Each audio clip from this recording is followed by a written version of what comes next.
Hey there. So in today's video we are going to learn about how to use the entity framework in .NET Core. So entity framework is a framework to use database or your .NET application. So in case you want to use a database like SQLite or SQL Server or MySQL, you need to integrate entity core in your .NET application so that you can easily interact with the database. So we will create a small application that deals with student creation. So basically this application will have two database models, one for schools and the other one is for students. So basically a school is going to be a table and other table is going to be the students table, and a school is going to have several students. So there is a one to many relation between the school and the students. Okay, so a school can have many students. So we are going to create that sort of an application, and in this video we will see how to integrate entity framework efficiently with .NET Core. So I'll start with an application. So you need to have this SDK installed known as .NET SDK. So if you haven't seen my earlier videos regarding .NET, you should go to those videos and check out how to install .NET on your machine.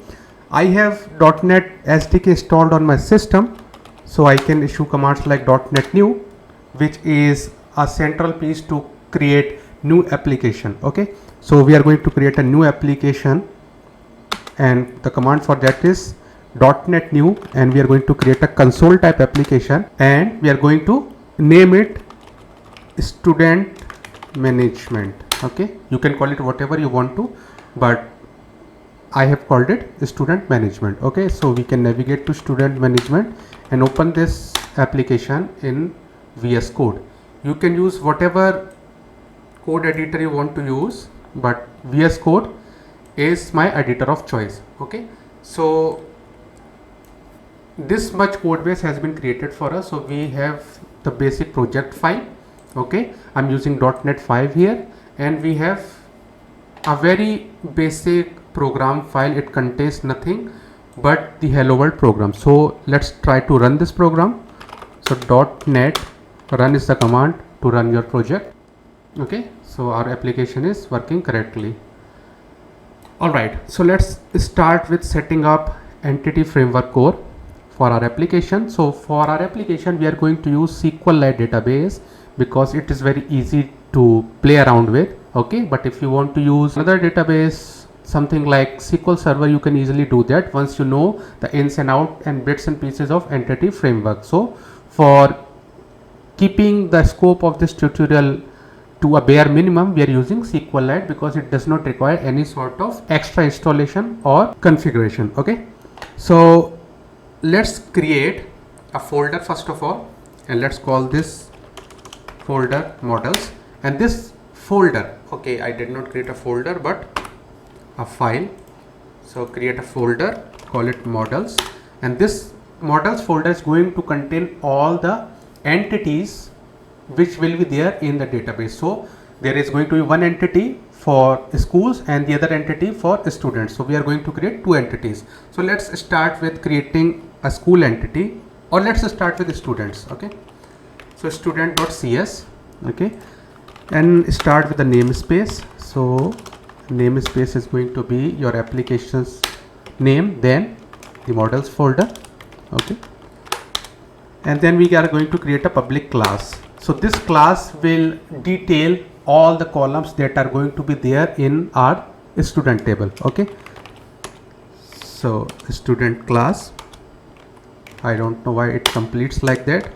It's quite annoying sometimes, but it is what it is. So let's create some properties. So our students are going to have two properties. One is going to be the name property because every student is going to have a name, and the other one is the identifier property. You can call it roll number or ID, but we are going to stick to ID. Okay, so int ID, and then the getter setter for this property, again public int, or not int but string name,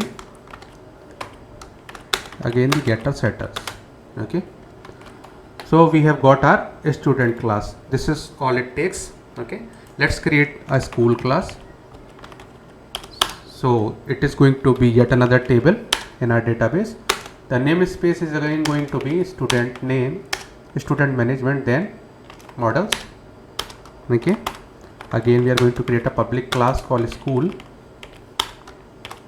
and over here we are going to have properties like ID, because every school is going to have a unique ID, then the name of the school, and it is going to be of type string, and then we can have a list of students,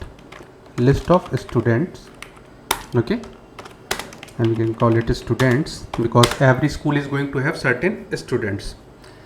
And then we can have a getter for this and no setter, okay, because we do not want some external classes to set the student list, okay, we want to manage it on our own. So we are going to initialize it as well. So whenever you are going to create a new school entity or a new school record, a new student list will be generated for you, okay. So new list, okay, so this will take care of the initialization. And since we are using this list keyword, we need to import it. So go to the top of the file and using system.collections and then generic, okay. So let's try to run our application so as to ensure everything is working. Okay, it is still working. All right, so let's install the entity framework now, because we have got our entity definitions ready and it's a correct time to install the entity framework in our application. So the command for that is .NET add package Microsoft entity framework core, and then since we want to use SQLite, we are going to install the SQLite specific package, because Microsoft has created separate packages for all the databases that are out there or whatever database they support. So if you want to deal with MySQL, you need to install the MySQL one instead of installing the SQLite one. Since we are going to use SQLite, we are going to use the SQLite package, and just press enter over here and this package will be installed in no time. Okay, it is installed now. You can go to CSproj and check for yourself that the package has been installed. Okay, let's come back to our program.cs, and now in order to interact with a SQLite database, we need to create a context in entity framework. So entity framework has this notion of DB context. So a DB context help us in interacting with the database. So if you want to issue some sort of queries to the database, this DB context play as an intermediary between the database and our .NET application. So in order to interact with all the entities like a school and students, and in order to issue queries and then take care of whatever changes that are happening in the application to these entities, we can use this DB context. So it is a centerpiece to all the database related activities. Okay, so we are going to create a DB context in the same model folder, and we are going to call it school context. Okay, CS. Again, we are going to start with the namespace. So it is again school. You can copy paste from here, school management dot models. Okay, public class, and the class name is going to be school context, and it extends from DB context. Okay, and this DB context is coming from Microsoft.entity framework namespace. So we have to import that thing using Microsoft.entity framework code. Okay, so now let's create the remaining part of our DB context. So we need to create DB sets. So DB set is basically the entities that are going to be there in the database. So if there is a table for a student, there is going to be a DB set for a student. So basically a DB set is an intermediary for dealing with a particular table. Okay, so since we have a school entity or a table, we are going to create a DB set for schools and we can call it a school. So you can also consider this schools as a collection of all the records that are there in the table called schools. Okay, and again we are going to create a getter setter here. Again we will do the same for yet another entity, that is the students entity. Okay, and it is going to be called students. Again the getter setters for both these properties. Then we are going to create a string property called db path. Okay, and this db path will contain the path where our SQLite database is stored. So we are going to create a getter for this, and we do not want a setter for this because we want to control this parameter or the value of this parameter on our own. Okay, so we want to create this SQLite database somewhere. So let's do one thing, that whenever our application boots up, it will try to access a SQLite database from a specified location. So we need to provide this application with a path to that SQLite database. So for doing that, we are going to leverage the constructor of this class. Okay, so we are going to create the constructor. It will take no arguments. So this is also known as the code based approach for the DB context. What we are going to do is we are going to leverage a special folder on Windows that is known as local application data folder. Okay, since I am on Windows, it will create a file for our database inside this particular special folder. So we are going to use environment dot special folder dot local application data. So this is going to be our folder where our database is going to be stored. Okay, then var path, we are going to create the path for this. Environment, again get folder path. Okay, here we got the reference of our special folder, and here we are constructing the absolute path to that folder, and then we can set the db path property to this thing.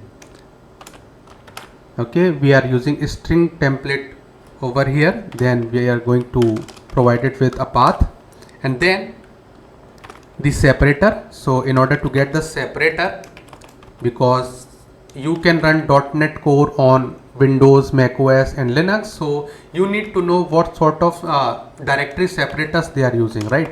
So in order to get that directory separator, there is separator here. There is this variable which you can use, and then the name of our database. So let's call it schools.db. Okay, so now we have created a proper path for our DB. Okay, and let's initialize our application to use this path. Void, we are going to override this on configuring method, on configuring, and it takes DB context options builder.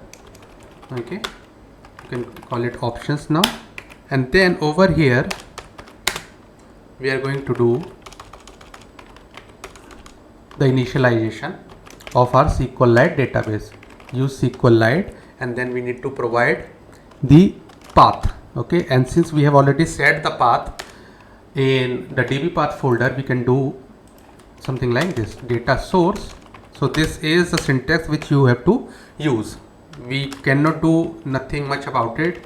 Okay, so this is a syntax which we have to stick to. Okay, so this will initialize our database. I mean, this will get the reference of the SQLite database provided to our application, so that our application can use this particular schools.db file as the database. Okay, So we have wired the database context properly now, and now we need to install yet another package which will help us in, you know, creating the tables inside this database, and then, you know, helping us in evolving our database in future when we have more requirements related to the scope of our application, that we need to, you know, add in more columns to our tables, and we need to drop something, update something. So we can do all of those activities using that framework. That framework is known as .NET Entity Framework. So we have installed the framework, but this is a tool. Okay, so instead of calling it a framework, we can call it a tool which we can run from the command line. So this particular tool will help us in migrating the databases and, you know, keeping our database updated and applying those migrations to databases and things like that. Okay, so first of all, you can try running this command: .NET tool install .NET EF. So this is that tool which will help us in migrating our database and keeping our database updated. It will fail because when you want to install certain tools inside your project, you need to have a manifest file which we haven't created yet. So if you issue this command .NET tool install .NET EF, since we do not have a manifest file already existing in our project, it will report an error, and it will also tell us the command which we need to issue in order to create a manifest file. So simply, you can simply copy paste this stuff. Okay, and this will create a manifest file. You have got this config folder, and inside this you have got this JSON file. So this JSON file will contain the information regarding whatever tools you are using in your project. So now we can issue the same command, and you will get the listing over here as well, as you can see. So .NET EF is installed. Okay, along with .NET EF, we also need yet another package in order for us to be able to issue all the .NET EF related commands. So we need yet another package. So .NET add package Microsoft Entity Framework core .design. So this is the package which we need. So our package has been installed. Now we are in a position where we can issue the .NET EF commands. So why do we want to issue .NET EF commands? Since we have, you know, wired everything together in the database context, but our database is not yet created. If we try to run our application using .NET Run, it says that there are some build errors. So let's see what those are. .NET build, we might have forgotten some semicolons, so maybe over here. Let's see if it builds now. Okay, 2 errors. What are those errors? Okay, so we have forgotten to import the system namespace where these environment objects are residing. So let's try to build again. Okay, so there are no warnings, no nothing. So let's do one thing. We have set this DB path which exactly tells us where our database is located. So let's try to print this parameter. So over here, instead of doing hello world, we can use the DB path variable from school context. So delete this part, okay, and do this using var db is equal to new school context. Okay, so this will initialize the db path variable, and then we can access it over here, console.writeLine, and then we can do db.db path. Okay, and over here we also need to import the namespace. So student management dot models, because that is where our db context is located. Okay, so we can come over here, and one more thing about this code is that we are using a using block. so that we can ensure that whenever we are done with this school context, we can easily discard it because we do not need it. So performance wise, it's a good technique. So either you need to use a disposable method or you need to use a using block, so as to ensure that the DB context is destroyed as soon as you are done with the DB context, so as to free up the application resources. Okay, put a semicolon over here and let's run it. Okay, so we have got this location where our database is supposed to be stored as of now, but if we go to this location, let's go to this location,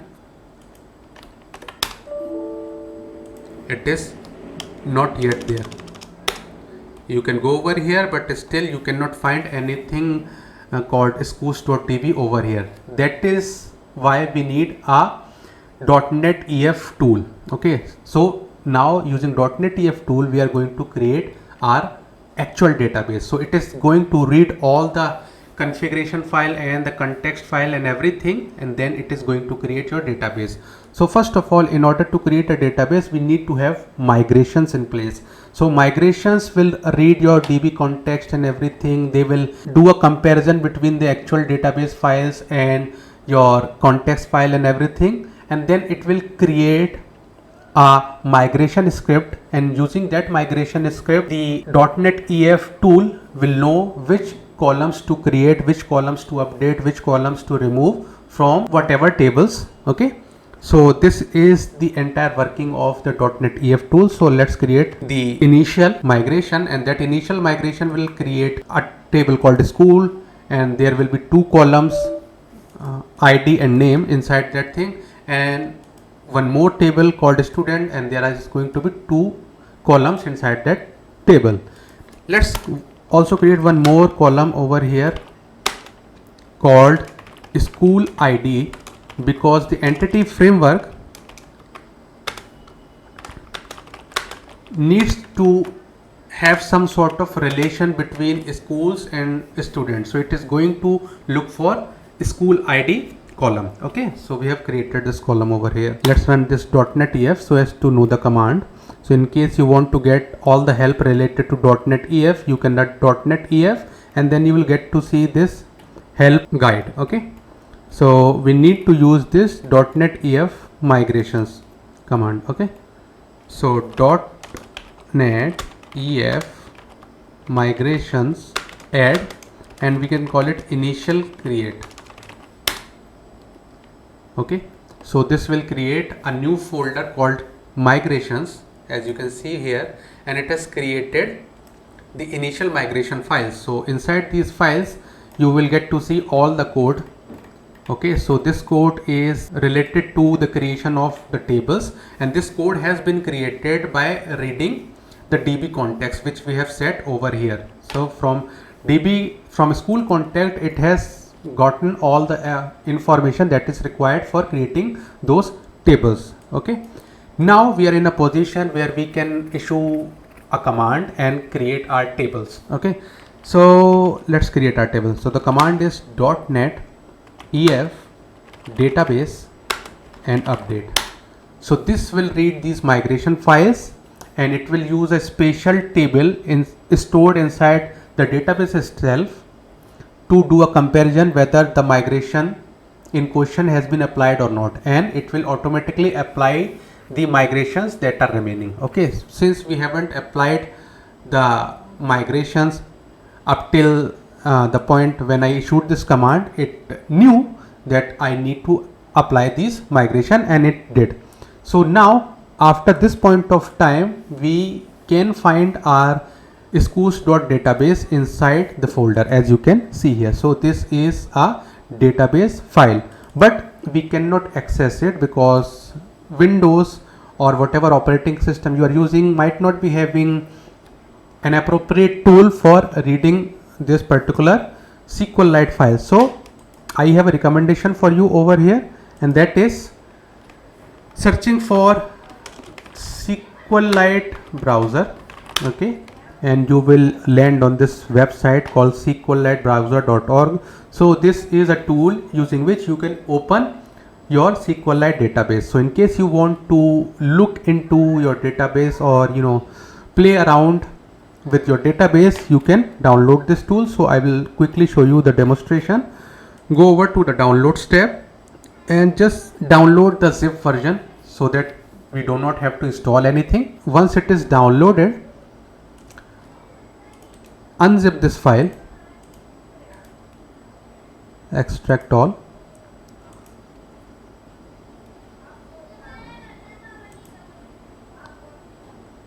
okay, and open this file and go to this DB browser for SQLite. Double click to open it. If you are on Windows, then browse data, open database, and then over here you can provide the same folder name which we have set for DB path, which we can get from over here as well. So provide it over here and then open this file.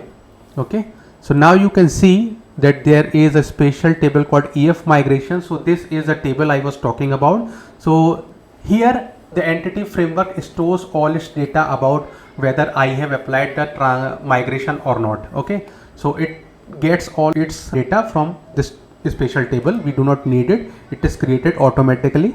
Okay, these are the two tables which we actually created. So schools table, ID and name, these are the two properties which we set, and the students table, and these are the three properties which we set in our students table, right?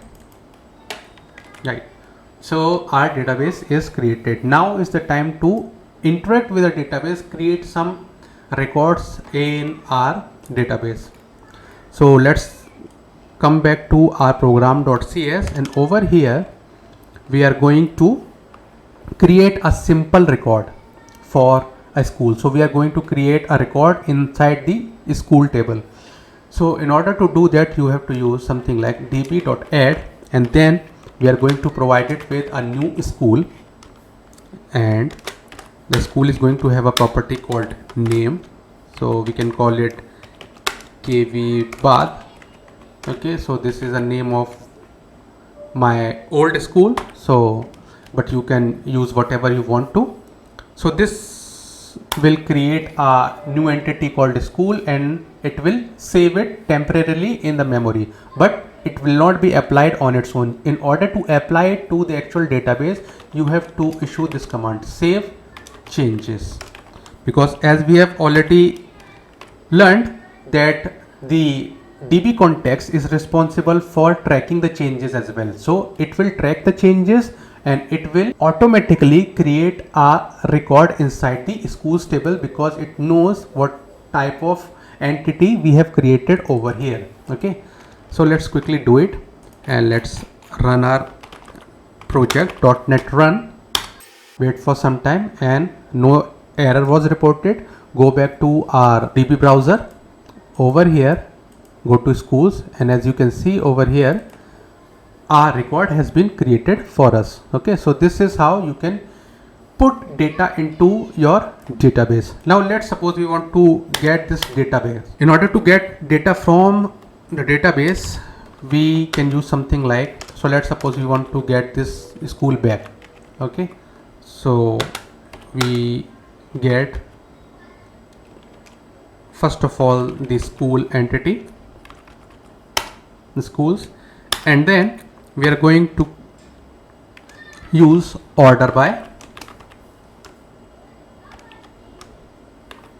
and then we are going to use a lambda notation, and we are going to order by IDs. So all the school will be ordered by IDs. Okay, and then we want to get the last record, because that will be the latest record which we have inserted in this particular statement. Because if we are going to run this program over and over, then we are going to have duplicate record, but the record which we are interested in is going to be the last record. Okay, so we have ordered by ID, and then we want to get the last record.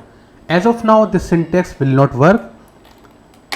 We need to import system.link in order for it to work. So in case you want to use this sort of notation, you need to import this namespace, then it will work. Okay, then we can try printing the information. Console dot write line, and then we are simply going to print the name. Okay, it has already detected that there is a property called name on this particular object, or maybe it hasn't. So here is the name. So it has taken out the information from the database and provided to the application. So let's also create a student inside this school. So since we have already gotten the reference to this school, what we can do over here is that KV bar is going to have a students list, and that student list is going to have a method called add. So we can create something like new school, new student, because this student is a list, as we can see here. So student is a list, so we can access the add method, and we are going to create a new student. We can initialize its property name Rajat. We do not have to initialize the ID property because the entity framework will take care of it on its own. We do not need to provide it. Okay, but in case we want to provide it, we can do that. So here I am just asking the entity framework to take care of the ID population. Okay, and then since we have done this change in the memory, we want to save it as well to the database. Okay, so again tb dot save changes. This will do the trick, because by doing this, the entity framework has already tracked that there is a change in one of my entity, and now I need to update it. And since I have already gotten the save change command, now it's my duty to update the database. It will create a SQL statement and issue it on the database, and your changes will be saved. Let's see it in action as well. Okay, so there is no error. Probably our database has been saved. So this is the third entry. Okay, and let's go to the school, and as we can see, our new student has been created for a school ID 3. Okay, and the school ID 3 is the school ID that might have been created at this step. Okay, so this is how you can interact with the database using the entity framework. So similarly, you can also delete stuff if you want to. It's very easy to find commands related to the entity framework. In case you have any doubt, or in case you want to know more about the entity framework, you should head over to this URL, and then you can learn more about the entity framework. So here in this particular video, we have dealt with SQLite. So maybe in next video we will learn more about these queries and all, and what we can do with it. So in case you haven't subscribed to Codelets channel, make sure you subscribe to it, because on this channel we talk about software development on a regular basis. For the past few months I have been very ill. I was not in a position to record video. That was the reason I was not uploading stuff, but I am feeling much better now. So hopefully more and more interesting stuff is going to be uploaded on this channel. So make sure you subscribe, and if you like this video, do not forget to give this video a thumbs up, because that really boosts my motivation, and that really inspires me to create more stuff for you guys. Have a nice day. I'll see you guys over in the next video. Bye.